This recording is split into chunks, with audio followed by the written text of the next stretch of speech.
আসসালামু আলাইকুম সবাইকে। আশা করি সকলে ভালো আছেন। চলে আসলাম আজকে নতুন একটি রেসিপি নিয়ে। আজকে বানাবো চাল কুমড়া, মসুরির ডাল এবং কাঁঠালের বিচির সবজি। এই সবজিটি চাইলে আপনারা রুটি কিংবা ভাতের সাথেই খেতে পারবেন। তো চলুন দেখা যাক কিভাবে এই মজাদার সবজিটি আমি তৈরি করেছি। প্রথমে চাল কুমড়াকে ছোট ছোট কিউব করে কেটে আমি পানি দিয়ে সেদ্ধ করে নিব। এরপর নিয়ে নিব তেজপাতা, এলাচ, দারচিনি, নিয়ে নিব কুচি করা পেঁয়াজ, কাঁচামরিচ, ধনেপাতা এবং পরিষ্কার করে ধুয়ে রাখা এবং কেটে রাখা কাঁঠালের বিচি। এরপর আমি মসুরির ডালগুলোকে ভিজিয়ে রেখে দিব। চাল কুমড়ার মধ্যে আমি কাঁঠালের বিচিগুলোকে অ্যাড করে ভালোভাবে সেদ্ধ করে নিব।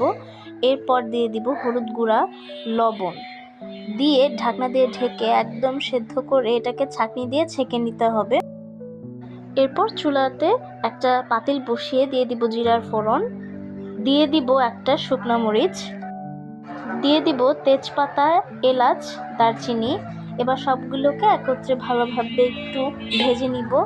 এরপর দিয়ে দিব সাদা তেল, দিয়ে দিব ভিজিয়ে রাখা মসুরির ডাল, এরপর দিয়ে দিব রসুন বাটা, দিয়ে দিব আদা বাটা, হলুদ গুঁড়া, মরিচের গুঁড়া, ধনিয়ার গুঁড়া, স্বাদ মতো লবণ। এরপর ডালটিকে ভালোভাবে মশলার সাথে কষিয়ে নিতে হবে। এরপর আমি এই ডালে দিয়ে দিব গরম পানি।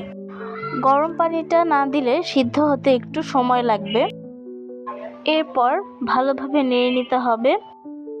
ডালটি সেদ্ধ হয়ে গেলে আমরা দিয়ে দিব কাঁচামরিচ এবং সেদ্ধ করে রাখা চাল কুমড়াগুলো।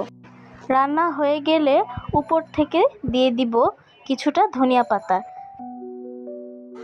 এরপর একটা পাতিলে আমি নিয়ে নিব সরিষার তেল, দিয়ে দিব রসুন কুচি এবং পেঁয়াজ কুচি। এগুলোকে ভালোভাবে লাল করে ভেজে নিতে হবে। ভেজে নেওয়া হয়ে গেলে আমি এগুলোকে চাল কুমড়ার সবজিতে দিয়ে দিব। তৈরি হয়ে গেল আমাদের মজাদার চাল কুমড়া, কাঁঠালের বিচি এবং মসুরির ডালের সবজি। আশা করি আজকে আপনাদের রেসিপিটি ভালো লেগেছে। ভালো লেগে থাকলে অবশ্যই লাইক, শেয়ার এবং সাবস্ক্রাইব করতে ভুলবেন না। আজ এই পর্যন্ত। আল্লাহ হাফেজ।